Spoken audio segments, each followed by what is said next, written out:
así un poco el dinamizador de este especie de exhibición, taller de experimentos científicos, que este año pues yo ya tenía ganas de hacerlo porque tenemos así material, yo creo que es suficiente. Pues va sobre el tema que tan mala fama tiene de la radiactividad.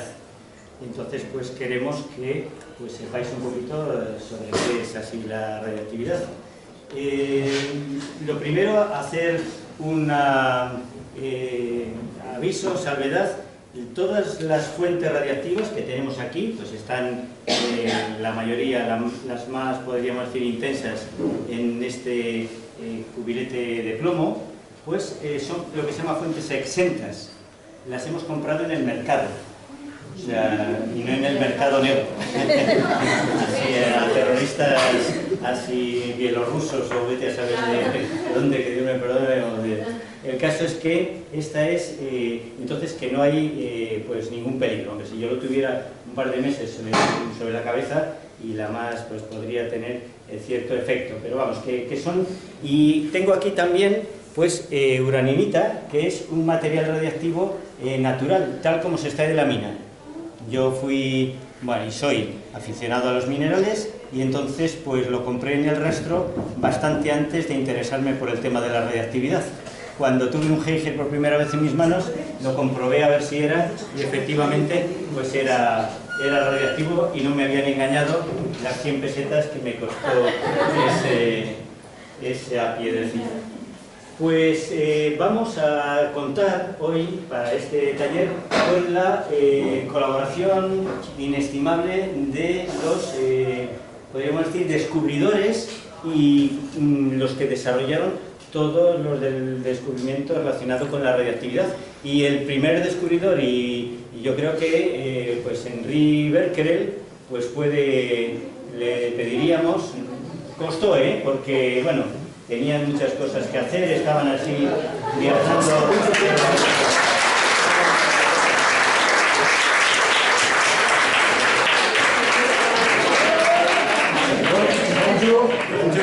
Buenos días, Henri Becquerel, creo. Becquerel, ¿verdad? Sí.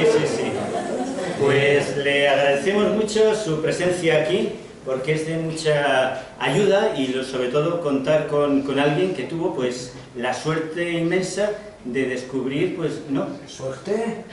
Bueno, trabajo, estudio y aplicación. Perdón, entonces, que tuvo el gran trabajo, estudio y aplicación, y con la fortuna de haber descubierto la radiactividad, ser como el iniciador. Y a mí me gustaría saber cómo lo hizo usted, porque usted era un físico en la Sorbona, que estaba pues muy prestigiado, y estaba investigando sobre algo que se había descubierto, que no se sabía exactamente, no sé. ¿Nos puede explicar un poquito, sí, por favor? Sí. ¿Me da permiso? Sí, por favor, sí.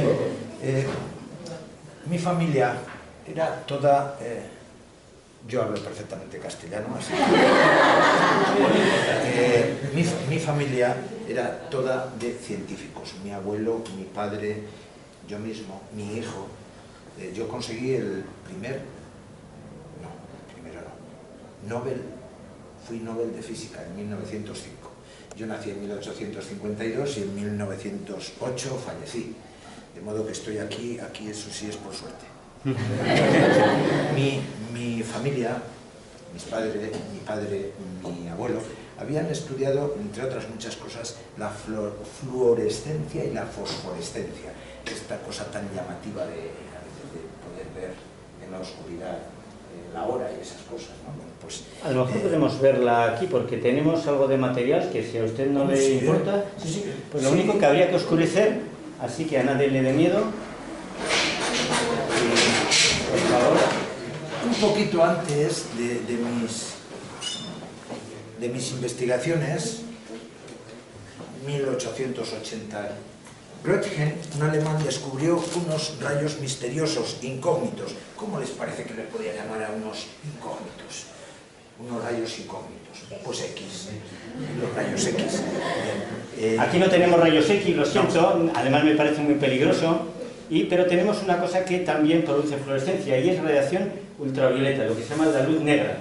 que, mire, es una cosa que quizá no existía entonces, los LEDs, No, de LEDs ninguna manera. ultravioleta, LEDs. Light Emission, no sé, diode, y entonces, usted, entonces el inglés no era tan necesario. Pues se aprieta aquí y puede ver lo que era la fluorescencia, por ejemplo.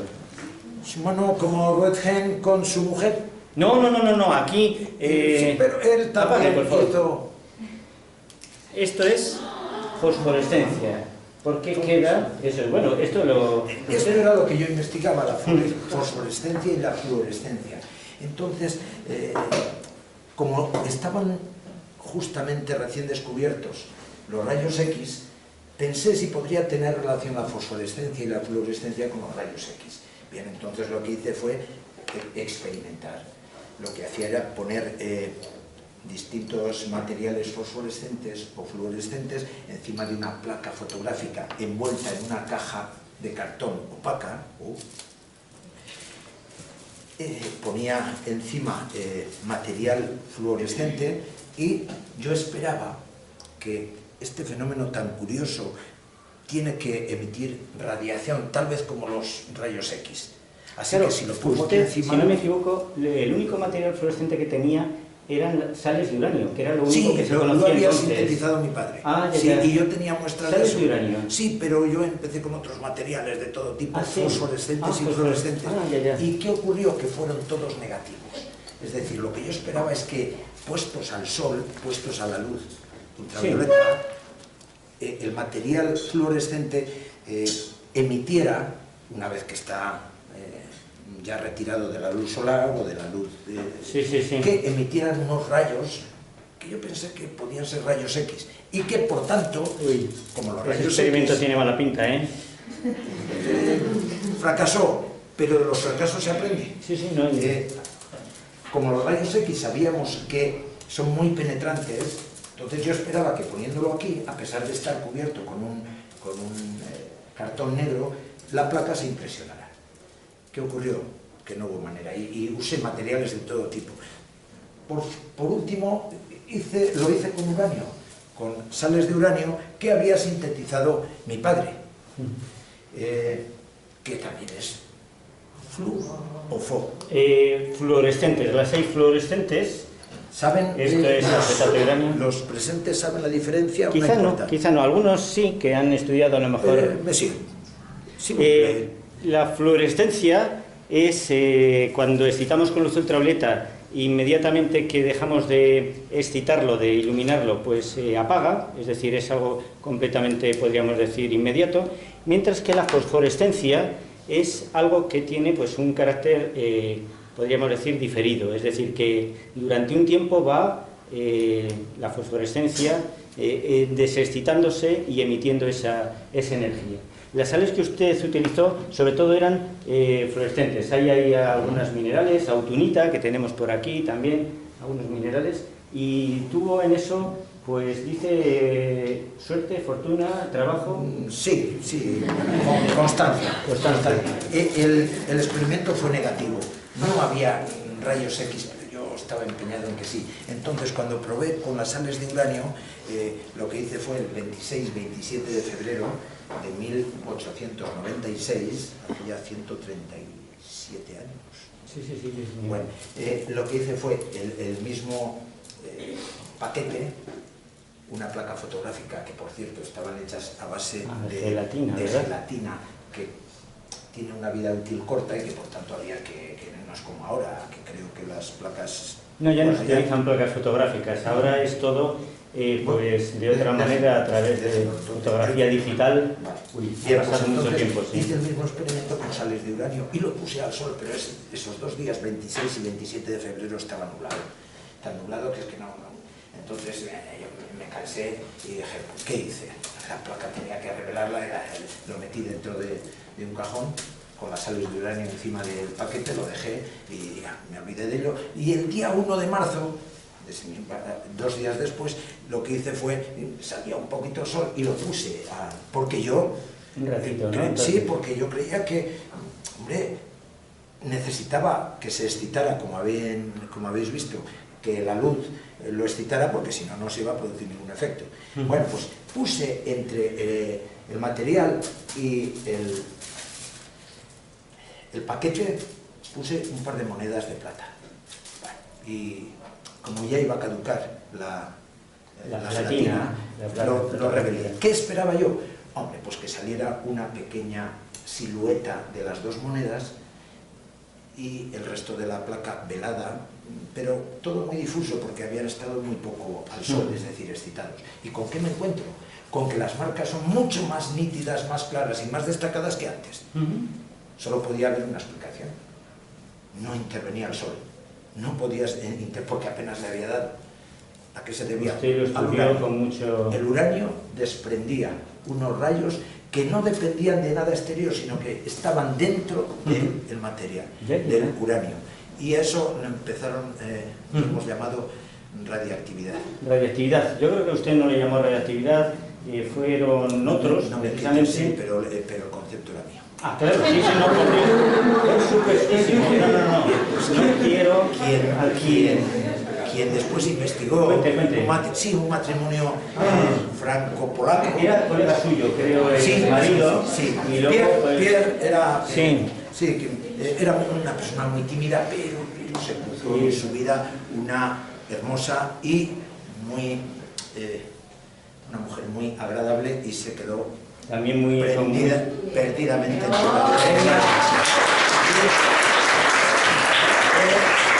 les dejo con ellos, porque yo quiero ahora aprender. Merci beaucoup, madame, merci.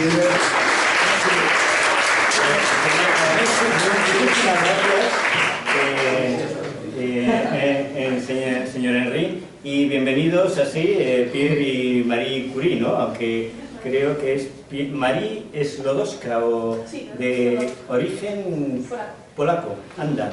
Y resulta, siguiendo con lo que nos contaba su colega, porque luego los dos fueron profesores allí en la Sorbona, ¿verdad? Sí. Así, que había descubierto la radiactividad. ¿Y cuál fue su contacto con la radiactividad? ¿Era un fenómeno nuevo que él lo inició, pero ustedes lo continuamos? ¿Y de qué manera hicieron así esa...? ¿Vieron, por ejemplo, que procedía del uranio? O porque yo he oído hablar de cosas de radio o elementos nuevos, ¿no? Pues lo primero es que nos dimos cuenta que la uraninita, el mineral de uraninita era más radiactivo que la uraninita pura. Aquí tenemos uraninita, yo no sé si usted la reconocerá. Está Marie Curie, ¿verdad, Marie?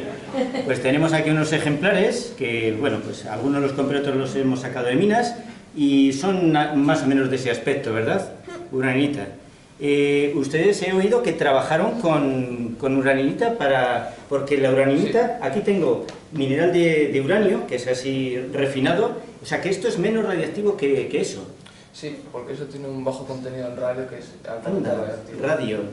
Y otro elemento, ¿no? También que descubrieron ustedes. El polonio, anda, que por eso le llamaron así. Eso es, a ese país que no existía entonces, ¿no? Como tal. Así, eran tiempos muy difíciles. ¿Y cómo hicieron? ¿Cogieron un trocito pequeño de uraninita para trabajar con ello? ¿Cómo fue aquello? Sí, y lo separamos y vimos que un pequeño gramaje de la uraninita tenía, pues... una radiactividad... bastante... Eso es. Yo lo que he oído es que trabajaron ustedes en un taller, en un cobertizo que les dieron con toneladas de eso. O sea, como... Y a partir de toneladas de eso sacaron una cantidad de esos nuevos minerales, ¿no? De esos nuevos elementos. El radio y el polonio. Y el polonio. Que aquí tenemos una cosa que yo se la... Vamos. Tenemos un mineral, vamos, no es un mineral, es un material radiactivo, se llama tritio, que ustedes pues no conocieron porque esto se hizo después, y que produce fluorescencia en un material fluorescente que hay aquí. Y es una fluorescencia que no hay que excitarla con luz, sino que la excita la propia radiactividad del tritio que hay aquí. Qué curioso. Sí, como la muestra que tenían ustedes de radio, ¿no? Que sí. iluminaba en la oscuridad, ¿verdad? Vamos a apagar un poco las luces, Ana, si nos... Sí. La luz ahí. Sí, gracias. Esto, hay aquí muchas cosas así luminosas, a lo mejor se puede oscurecer un poco más. Es un material radioactivo, el tritio, que lo mismo les pasó a Pierre y Marie Curie con el radio. El poco radio que extrajeron de toneladas de uranio era millones de veces más radiactivo que el uranio de partida y emitía una débil fluorescencia, pero era tremendamente radiactivo. ¿De acuerdo? Y iluminaba en la oscuridad, creo, ¿no? Sí. Sí. En su laboratorio.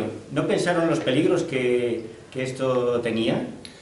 Porque yo he oído que usted, Pierre, era un poco despistado y lo llevaba en el bolso de la chaqueta. Sí, muchas veces. ¿No? Sí. O sea que, claro, no se sabían entonces los peligros, ¿verdad? No. Sí. Una cosa que ustedes descubrieron es que la radiactividad ioniza el aire, ¿no? Sí. ¿Nos lo podrían mostrar aquí, por favor? Sí, por A supuesto. lo mejor hay que dar la luz para hacer la conexión. A ver si tenemos luz. Tenemos aquí un aparato que entonces no existía, Sí. pero bueno.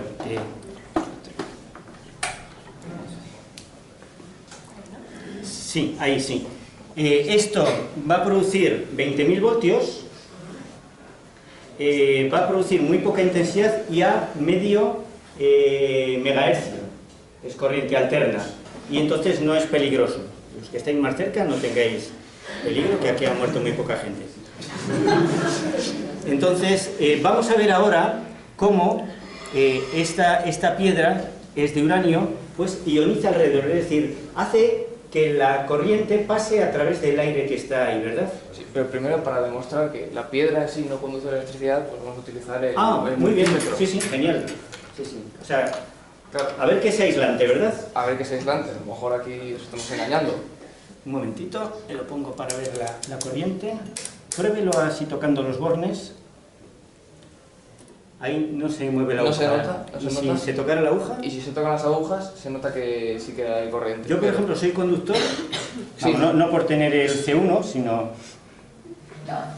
Aunque me han quitado puntos, pero conduzco. Conduce electricidad. Eso es. Pero la piedra es totalmente aislante. Es totalmente aislante. O sea, por la piedra no va a pasar electricidad. Es electricidad de 20.000 voltios y medio megahercio. Es decir, electricidad de corriente alterna muy poco peligrosa. El otro día no le pasó nada a nadie.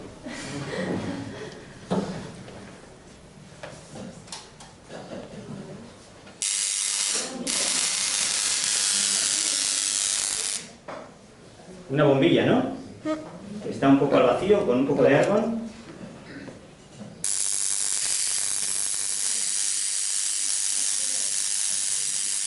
Igual podríamos girar esto para que Sí. vean los demás.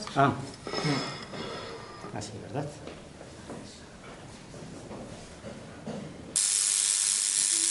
La corriente pasa muy bien pues, a través del vacío. Entonces, ahora, si probamos en la piedra radiactiva, el aire que está alrededor, aunque estén los bornes, los contactos separados, pues conducirá, ¿verdad? Un poco Claro, también. aunque la piedra sea aislante, conduce el aire ionizado.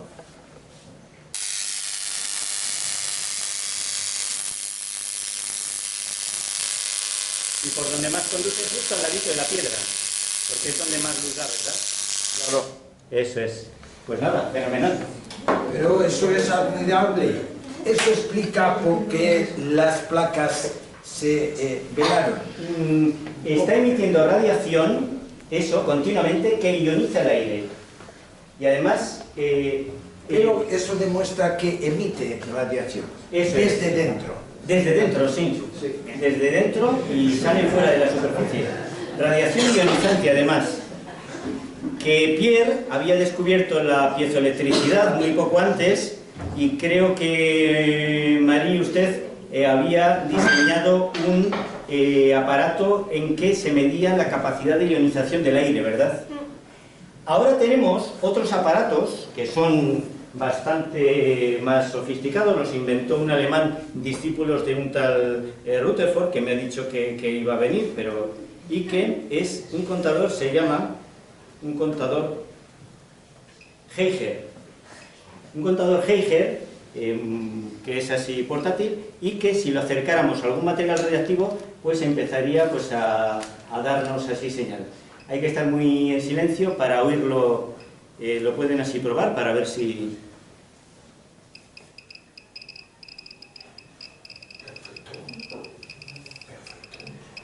Eso está basado en la ionización de un gas, que hay ahí una ampolla con gas, y entonces al ionizarse pasa mejor la corriente y nos avisa de que está... Pues estupendo, pues muchísimas gracias. Si quieren quedarse así al resto de la... Bueno, por supuesto, a lo mejor luego nos pueden ayudar.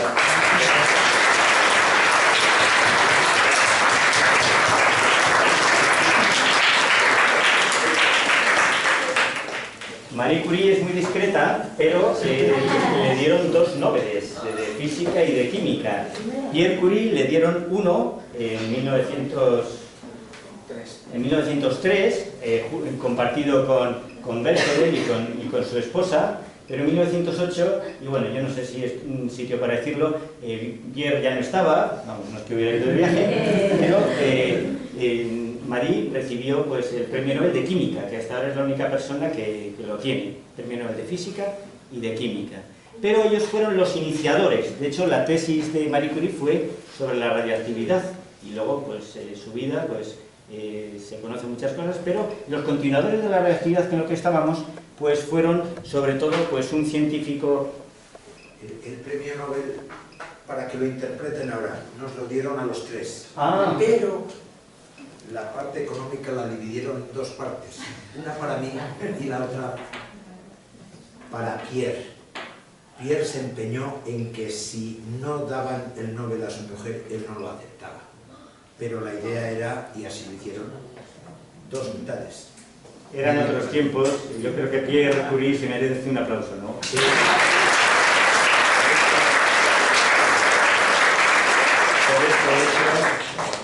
Pues vamos ahora, creo que están viniendo, pues, 2 ingleses.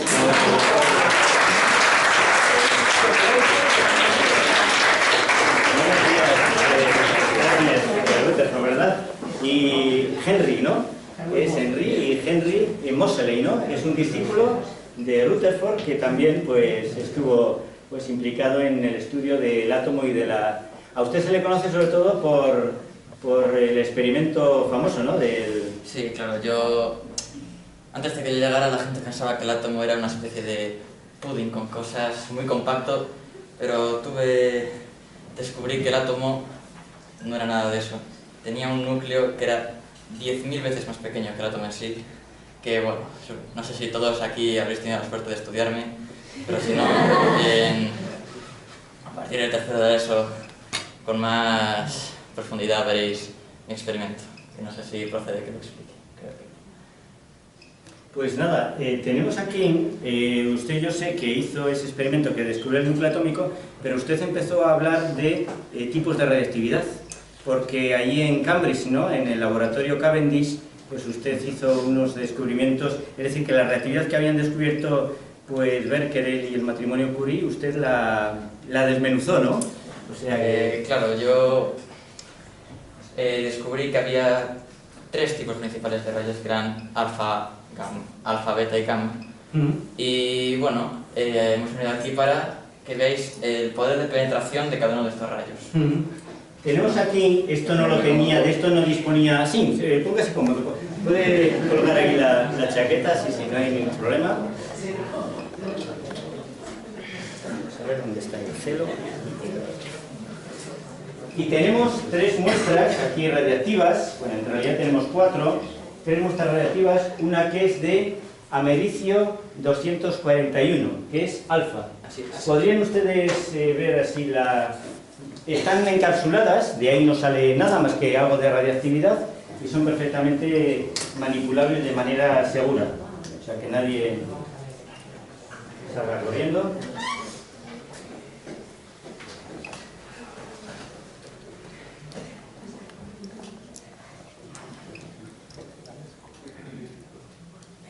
Está, ¿verdad? Tenéis ahí tienen ustedes ahí las...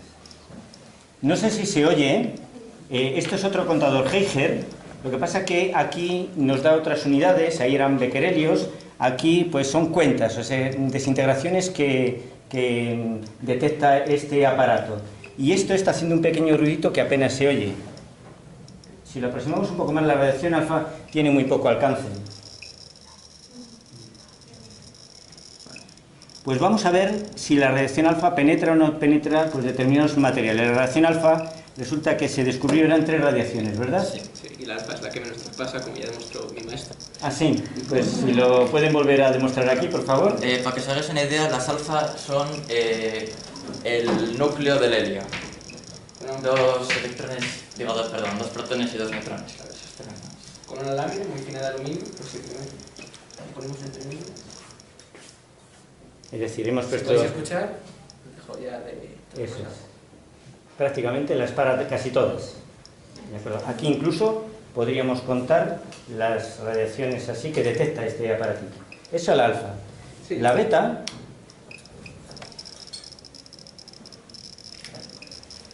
Tenemos aquí estroncio 90.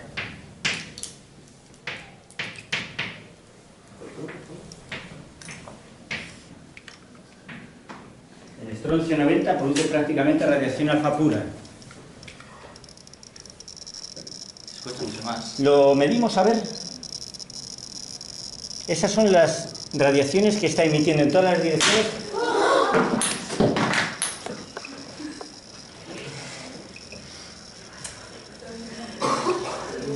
¿Cuántas? 800. 800 radiaciones en 10 segundos. Ha detectado, pero fijaros, lo que ocurre aquí es que, esto lo podría quizá, lo que pasa que a lo mejor el idioma no explicar Ernest Rutherford, los átomos están estallando como eso que teníamos por aquí hace un momentito, y estallan cuando menos se piensa. De acuerdo, son como bombas de relojería. Esa, y para detener la radiación beta, ¿qué hay que hacer? Pues ya la lámina de aluminio pequeña ya no sirve, es que necesitamos una más gruesa. Más gruesa de aluminio, y ya eso lo pararía. De 3 milímetros.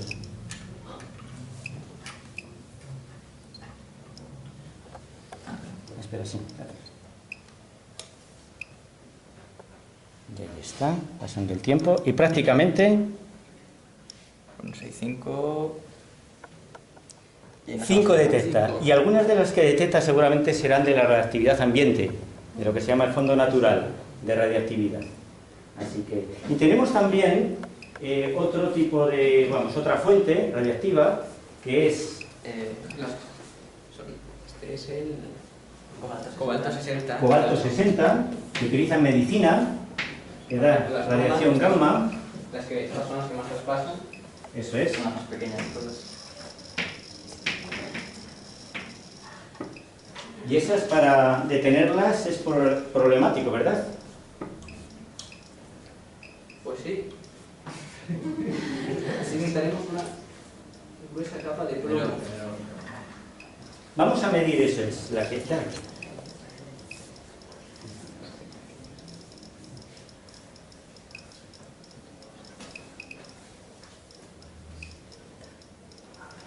Está 67. 67, no son demasiados, pero insistimos en que atraviesan prácticamente todo. Y vamos a poner ¿cuántos milímetros de qué? 6 milímetros de plomo, Plomo. que impide que pase mucho mejor que el aluminio. Que usamos ahora. De 67.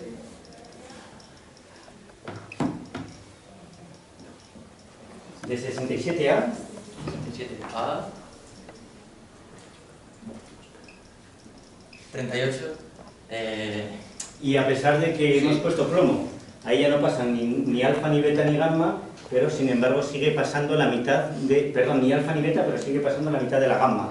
Es decir, que el plomo todavía no es un aislante, no es un blindaje bueno para la radiación gamma, que es la más peligrosa, ¿de acuerdo? Porque es la que más penetra, aunque es la que menos daño hace, ¿verdad? Sí. Usted también, creo, aunque también empezaron los esposos Curie, empezó con la ley de la desintegración radiactiva, creo. Sí, tenemos aquí las nuevas tecnologías, hemos diseñado un programa que vamos a ver con pone el proyecto. Sí, va a tardar un poquito, perdón, porque tenemos Tenemos problemas técnicos.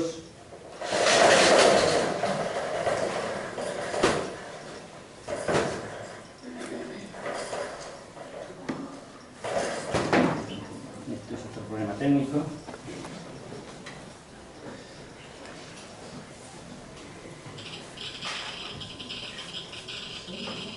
Un sonido inquietante.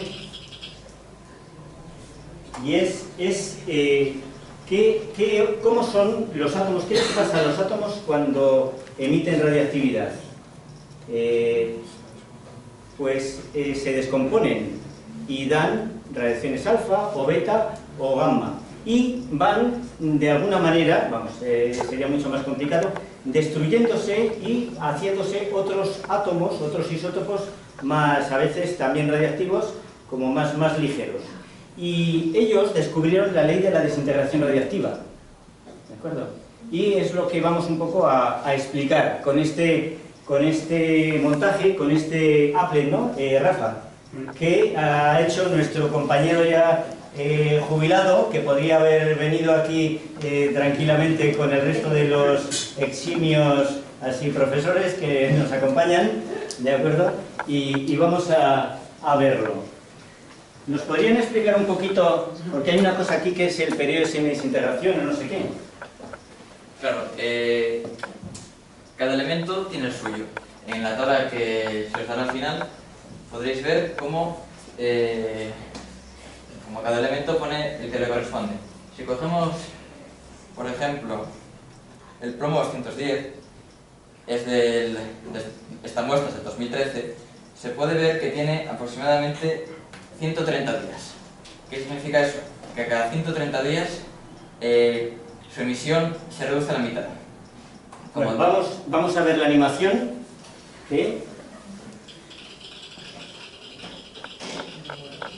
Fijaros, esa curva, ya empezamos con las matemáticas, el mío es un taller de física, lo siento, nos dice que cada cierto tiempo disminuye el número de átomos que hay en los materiales reactivos a la mitad, y a la mitad, y a la mitad, y a la mitad. Cada cierto tiempo disminuye a la mitad, y otra vez a la mitad, y otra vez a la mitad, y otra vez a la mitad. Y eso pasa con todas las sustancias radiactivas. ¿De acuerdo? Y casi pues lo podemos repartir ahora. Si son tan amables, así los...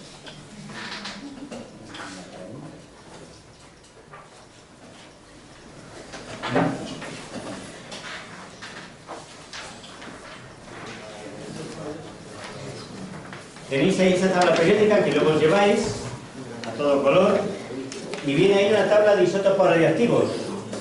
Y en la tabla de isótopos radiactivos aparece una cosa muy curiosa.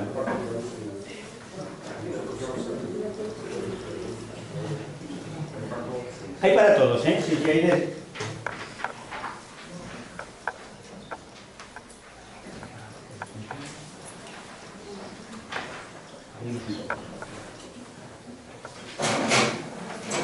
¿Tenéis todos ya la tabla?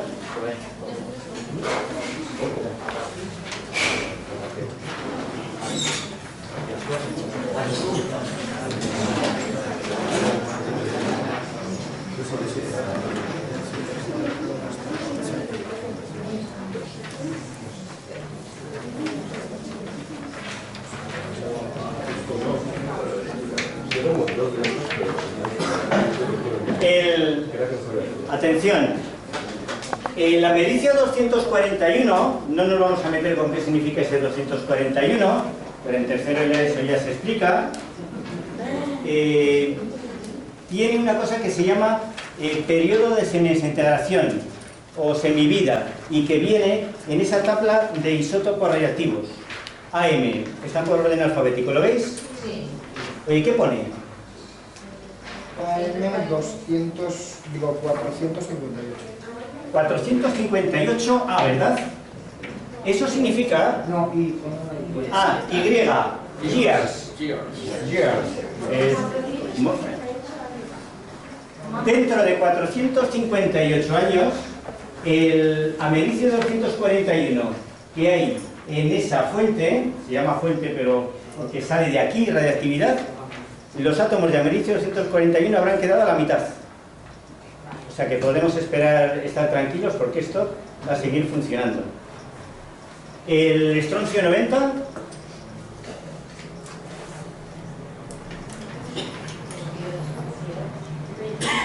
...28 años.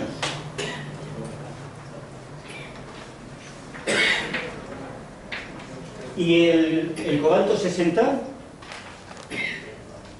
5,27, 5,3 años. Oye, ¿y el polonio 210? Que es un cacharrito que tenemos... 138 días. 138 días. Esto se compró hace 10 años, cuando empezamos aquí en el instituto con las experiencias de radioactividad. ¿Y de esto cuánto queda?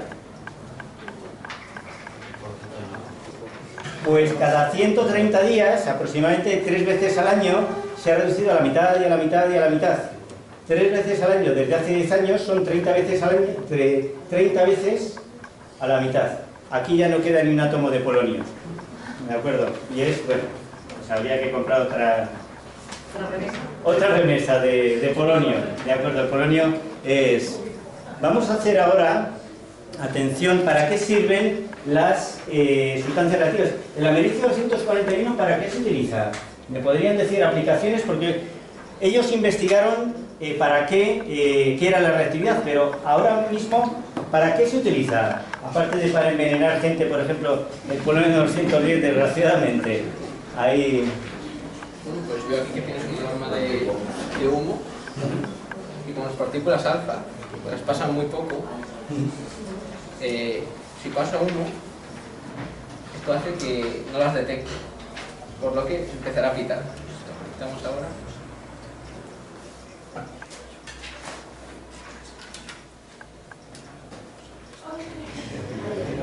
De la radioactividad, que la broma es mala y produce daño en el cuerpo.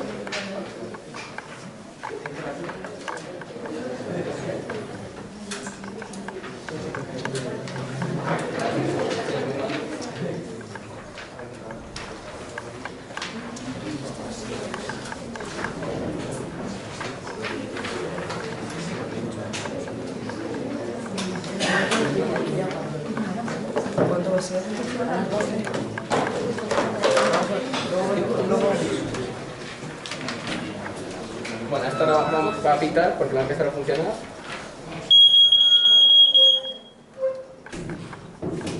Y si conectamos la máquina de humo, cuando pase el humo, hasta la pita. Vale, hasta la pita.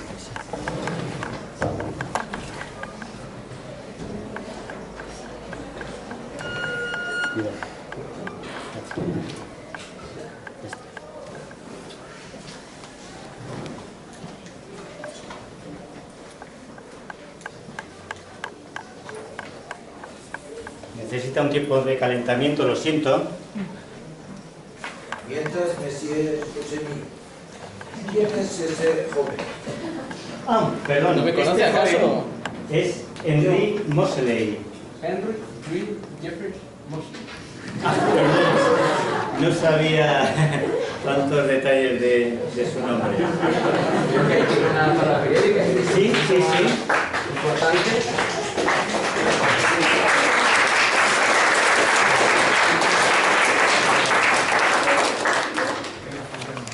Veo que ahí tiene una muy bonita tabla periódica. Sí, sí, sí. Bueno, pues mi descubrimiento fue ni más ni menos que el número atómico, que se El representa número- con Z, anda. es el número de protones. Entonces eso permitió ordenar la tabla periódica y al mismo tiempo conocer qué elementos quedaban aún por descubrir. Bueno, muy revolucionario. O sea que a cada elemento le corresponde un número y ese número de orden lo descubre usted. Efectivamente. O sea, sí, sí, investigando con rayos X. O sea, eso que ya se sabía para entonces, ¿verdad? 1912 o 1913, ¿no? Estaba usted así. Ahí, sería así. Eso es que me contaron de su triste, podríamos decir... No, bueno, usted, claro, no... ¿Cómo? Destino... Ah, bueno, perdón, no quiero... murió joven y guapo, ¿de acuerdo? Bueno, pues lo siento, las guerras, ¿de acuerdo? La Primera Guerra Mundial, ¿verdad? No vaya a la guerra, ¿de acuerdo? Procure quedarse en su laboratorio tranquilo, porque... Ya está planeado. Ya está planeado, pues nada. Pero bueno, usted no se ponga así, no se exponga mucho, por favor. Me encargo del telégrafo, no creo que pase nada. Pues tenga cuidado, porque a pesar de cargarse el teléfono, la batalla de Galípoli fue una cosa bastante triste. Así que aviso.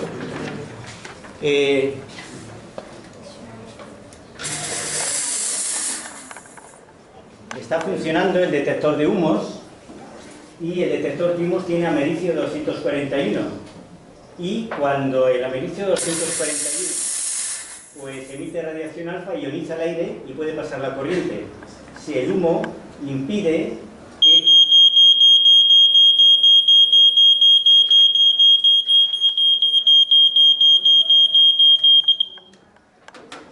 Y esta es una aplicación que tiene la radiactividad. Cuando vayamos a algún hotel o a algún sitio donde haya detectores de humos, aunque ahora los hacen de otra manera, porque eso ya no se vende, pero fue un uso que ha tenido durante muchísimo tiempo. Y ahora la reactividad se puede ver. Hubo un discípulo de usted, un tal Wilson, que no ha podido venir, tenía otras cosas que hacer, ¿de acuerdo? Y resulta que inventó algo donde vamos a poder ver todos la radiactividad. Y es la cámara de niebla, ¿verdad? Y la cámara de niebla la tenemos pues aquí. Y vamos a ir pues viéndola. Vale.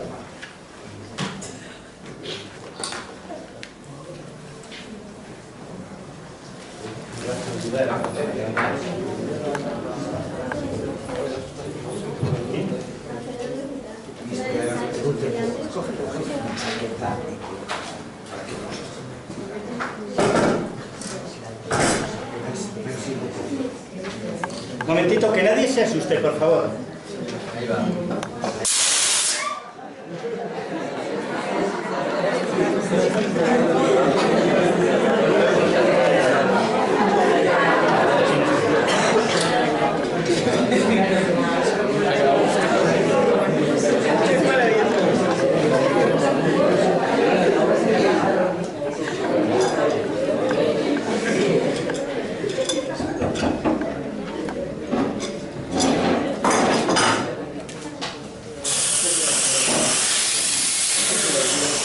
Fijaros, estamos aquí, esta es una bala donde hay CO2 de uso alimentario.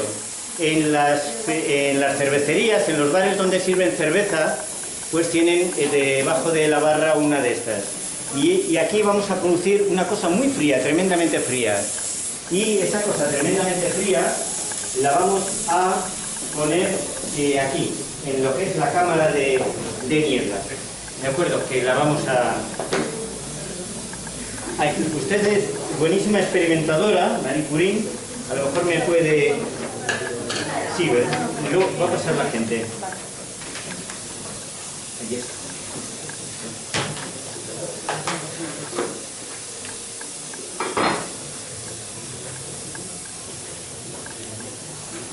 Cargar un poquito.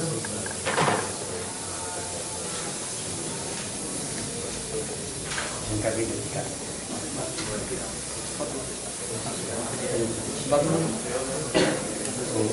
El fácil está en la...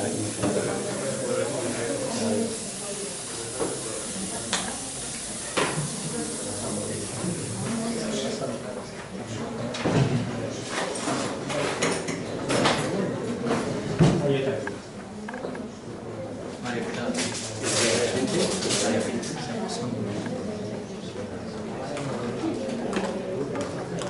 Hay algo al suelo de cuestiones, con cuidado.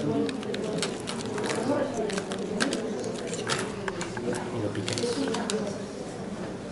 Lo piquéis al centro. ¿Lo cogemos todo o no? Bueno,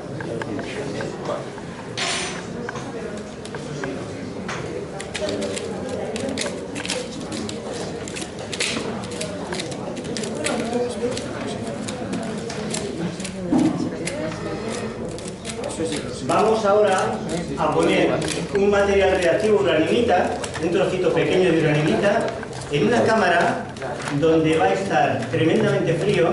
Eso se llama hielo seco y es CO2 sólido. Al expandirse baja mucho la temperatura y entonces lo que tenemos ahora, lo están ahí picando, tienen que ser así especialistas para eso. Y en esa cámara vamos a conseguir que esté muy frío. Le hemos echado alcohol porque el alcohol, sus moléculas, al pasar la radiación, se rompen, se ionizan muy fácilmente. Y entonces, pues, es ya el último experimento que vamos a realizar.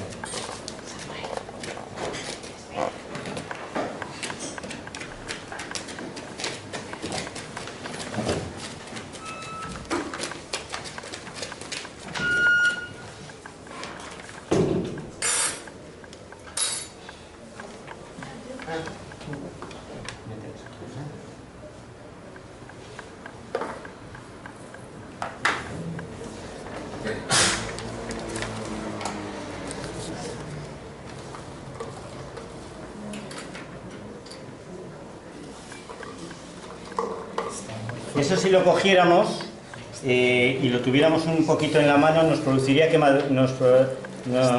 quemaduras de frío, de congelación. Por eso hay que tener cuidado.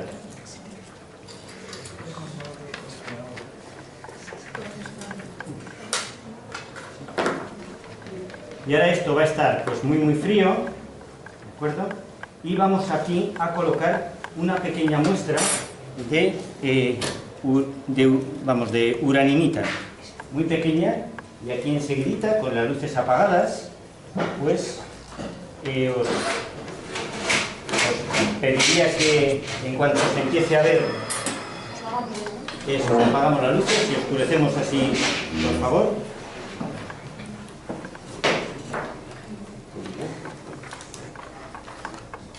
Y ahora, pues los que estáis cerca lo estáis viendo, pero pasáis todos, así de uno en uno, y miráis, y las trazas que están saliendo, cada una de ellas es una partícula alfa, una emisión radioactiva. Y entonces, a ver si se hace con orden. Dejamos aquí los... ¿Se pueden sacar fotos? Pasamos por donde estoy yo. Eso es, sí. Y nos vamos por ahí. Lo vemos en luz. Pero no nos entretenemos sacando fotos. Ya lo veis desde ahí. Pasamos por aquí, por aquí. Hala. Salimos a Josito.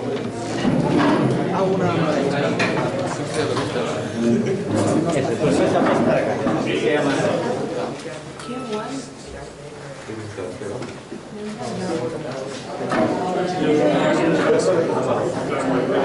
Si miráis, la radiactividad es algo, podríamos decir, asombroso.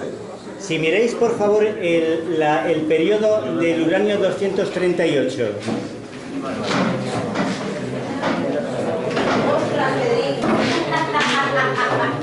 4.500 millones de años.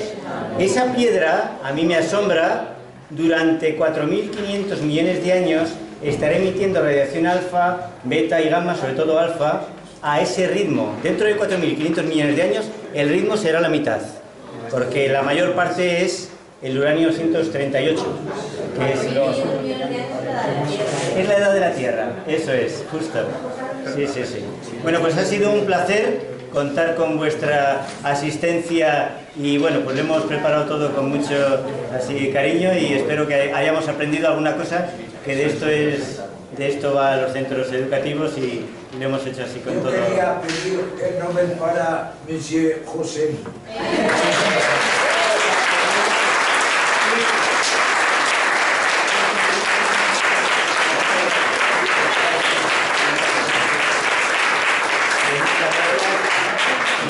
Que hayamos disfrutado este rato y hayamos aprendido, pues fenomenal. Gracias a vosotros por toda la colaboración y a todos los visitantes. Nos vamos ahora a ver Urano, porque el uranio recibió el nombre por el planeta Urano. Ah, sí. ¿Y lo van a ver ahora? No lo vemos, pero vamos a ver eso.